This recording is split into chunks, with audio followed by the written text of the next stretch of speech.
Hello, എല്ലാവർക്കും Lakshmi's kitchen and ക്രിയേഷൻസിലേക്ക് വീണ്ടും സ്വാഗതം. മിക്ക ഡിഷസിലും ഒഴിച്ചുകൂടാൻ പറ്റാത്ത ഒരു ഇൻഗ്രീഡിയൻ്റ് ആയിട്ടുള്ള ഗരം മസാലയുടെ റെസിപ്പിയുമായിട്ടാണ് ഞാൻ നിങ്ങളുടെ മുമ്പിൽ എത്തിയിരിക്കുന്നത്. ഈ ഗരം മസാലയുടെ റെസിപ്പി ഓരോ സ്ഥലമനുസരിച്ച് വ്യത്യാസപ്പെട്ടിരിക്കും. ഇന്ന് ഞാൻ നിങ്ങളുടെ മുമ്പിൽ കൊണ്ടുവരുന്നത് കേരള ഗരം മസാലയുടെ റെസിപ്പിയാണ്. ഇത് ഫ്രഷ് ആയിട്ട് വീട്ടിൽ തന്നെ പൊടിച്ചെടുക്കുന്നത് വളരെയധികം നല്ലതാണ്.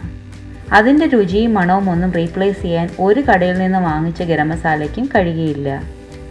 നിങ്ങൾ തീർച്ചയായിട്ടും ഇത് വീട്ടിലുണ്ടാക്കി നോക്കുക. നിങ്ങൾക്കിത് ഇഷ്ടപ്പെടുമെന്ന് ഞാൻ നല്ലതായിട്ട് ഉറപ്പ് തരുന്നു. അപ്പോൾ ഈ കേരള ഗരം മസാല ഉണ്ടാക്കുവാനുള്ള ഇൻഗ്രീഡിയൻസ് എന്താണ് എന്ന് നമുക്ക് നോക്കാം. ഞാൻ നേരത്തെ പറഞ്ഞല്ലോ, ഓരോ സ്ഥലമനുസരിച്ചും റെസിപ്പി മാറിയിരിക്കും. മല്ലിപ്പൊടിയും അതുപോലെ തന്നെ പെരുംജീരകപ്പൊടിയും ഒന്നും ഞാനിതിനകത്ത് ചേർക്കാറില്ല. കാരണം ഓരോ ഡിഷ് അനുസരിച്ച് അത് വേണമോ വേണ്ടയോ എന്ന് നമുക്ക് തീരുമാനിക്കാം. ഇപ്പോൾ ഈ കേരള ഗരം മസാല ഉണ്ടാക്കുവാൻ ആദ്യം വേണ്ടത് കുരുമുളകാണ്. 1 ടേബിൾ സ്പൂണോളം കുരുമുളകാണ് ഞാനിവിടെ എടുത്തിരിക്കുന്നത്.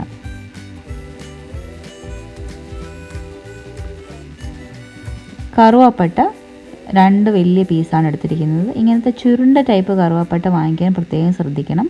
അതാണ് നല്ല ടൈപ്പ് കറുവാപ്പട്ട. ജീരകം 1 ടേബിൾ സ്പൂൺ, ചെറിയ ജീരകമാണ് ഞാനിവിടെ എടുത്തിരിക്കുന്നത്. ഗ്രാമ്പു 1 ടേബിൾ സ്പൂൺ, ഏലക്കായ 20 എണ്ണം, തക്കോലം 8 എണ്ണം, ഒരു പകുതി ജാതിക്കയുടെ കുരു ആണ് ഇവിടെ എടുത്തിരിക്കുന്നത്. ജാതിപത്രി 4 എണ്ണം. ഇതുണ്ടാക്കുവാനായിട്ടൊരു പാൻ അടുപ്പത്ത് വെച്ച് ചൂടാക്കുക. അതിലേക്ക് നമുക്ക് ഓരോരോ ഇൻഗ്രീഡിയൻസ് ആയിട്ട് ചേർത്ത് കൊടുക്കാം. കുരുമുളക് ഇട്ട് കൊടുത്തിട്ടുണ്ട്. ഇതിലേക്ക് നമുക്ക് ജീരകം, ഗ്രാമ്പു, തക്കോലം, ഏലക്കായ, ജാതിപത്രി,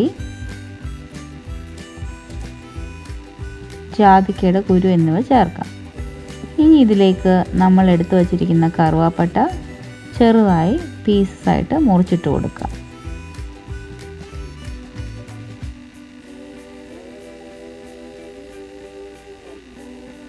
എല്ലാം കൂടി ഇനി നന്നായിട്ട് മിക്സ് ചെയ്തെടുക്കേണ്ടതുണ്ട്. ഈ സമയത്ത് പ്രത്യേകം ശ്രദ്ധിക്കുക, ഗ്യാസ് തീ കുറച്ച് വെക്കുവാൻ. ഞാനിപ്പോൾ ഇവിടെ ഗ്യാസ് ലോ ഫ്ലെയിമിലേക്ക് ആക്കിയിട്ടുണ്ട്. ഇല്ലെങ്കിൽ എല്ലാം കൂടെ കരിഞ്ഞു പോകും. അതുകൊണ്ട് ലോ ഫ്ലെയിമിലിട്ട് റോസ്റ്റ് ചെയ്യാൻ പ്രത്യേകം ശ്രദ്ധിക്കുക. ഇനി എല്ലാം കൂടി നല്ലതായിട്ട് മൂപ്പിച്ചെടുക്കുക. അപ്പോൾ മൂത്ത് കഴിയുമ്പോൾ നല്ലൊരു മണം വരുന്നതായിരിക്കും. ആ സമയം വരെ നമുക്കിത് ഇളക്കി കൊടുത്ത് മൂപ്പിക്കേണ്ടതുണ്ട്. വീട്ടിൽ ഈ ഗരം മസാല ഉണ്ടാക്കാൻ നല്ലധികം എളുപ്പമാണ്. അതുപോലെ തന്നെ നിങ്ങൾ ഇപ്പോൾ കേരള ഗരം മസാലയാണ് ഉണ്ടാക്കുന്നത്. ഇനി നിങ്ങൾക്ക് നോർത്ത് ഇന്ത്യൻ സ്റ്റൈലാണ് ഉണ്ടാക്കേണ്ടതെങ്കിൽ ഇതിലേക്ക് കുറച്ച് ബ്ലാക്ക് കാർഡമം, അതുപോലെ തന്നെ മല്ലി, പിന്നെ കുറച്ച് ഫെനൽ സീഡ്സും ഒക്കെ വേണമെങ്കിൽ ചേർക്കാവുന്നതാണ്. പക്ഷേ ഞാൻ ഓരോ റെസിപ്പി അനുസരിച്ച് മല്ലിയും പെരുംജീരകവും ഒക്കെ വേറെ പൊടിച്ച് ചേർക്കുകയാണ് പതിവ്. ഇങ്ങനെ വീട്ടിൽ തന്നെ ഉണ്ടാക്കുന്ന ഗരം മസാല വളരെയധികം ടേസ്റ്റിയാണ്. അധികം ക്വാണ്ടിറ്റി ഒന്നും ഇട്ടില്ലെങ്കിൽ തന്നെ നമ്മളുടെ ഡിഷസിനൊക്കെ നല്ലൊരു മണവും രുചിയും കിട്ടും. കടയിൽ നിന്ന് വാങ്ങിക്കുന്ന ഗരം മസാലയ്ക്ക് സാധാരണ ഒരു റെഡ് കളറൊക്കെ കാണാറുണ്ട്. അതിൽ മുളക് പൊടിയൊക്കെ ചേർക്കുന്നുണ്ടെന്നാണ് എനിക്ക് തോന്നുന്നത്. അതുപോലെ തന്നെ മല്ലിപ്പൊടിയും കൂടുതൽ ചേർത്ത് കഴിഞ്ഞ് കഴിഞ്ഞാൽ ഗരം മസാലയുടെ ആ ടേസ്റ്റ് കിട്ടില്ല. ഇതിൽ സാധാരണ മസാല മാത്രം ഉപയോഗിക്കുന്നതിനാൽ നല്ല മസാലയുടെ ടേസ്റ്റ് കിട്ടും. അതിനാൽ തന്നെ കുറച്ച് എമൗണ്ട് നമ്മളുടെ കറികൾക്ക് ഇട്ടാൽ മതിയാവും. ഇപ്പോൾ ഗോട്ട് റെസിപ്പി അല്ലെങ്കിൽ ബീഫൊക്കെ ഉണ്ടാക്കുമ്പം പെരുംജീരകം വേറെ പൊടിച്ച് നമുക്ക് ചേർക്കാവുന്നതാണ്. അതുപോലെ മല്ലിയും വേറെ പൊടിച്ച് ചേർക്കാവുന്നതാണ്. ഇപ്പോൾ നമ്മളുടെ മസാലയൊക്കെ ഏകദേശം മൂത്ത് വന്നിട്ടുണ്ട്. നമുക്കിതൊന്ന് തണുത്ത ശേഷം വേണം ഇത് പൊടിച്ചെടുക്കുവാനായിട്ട്.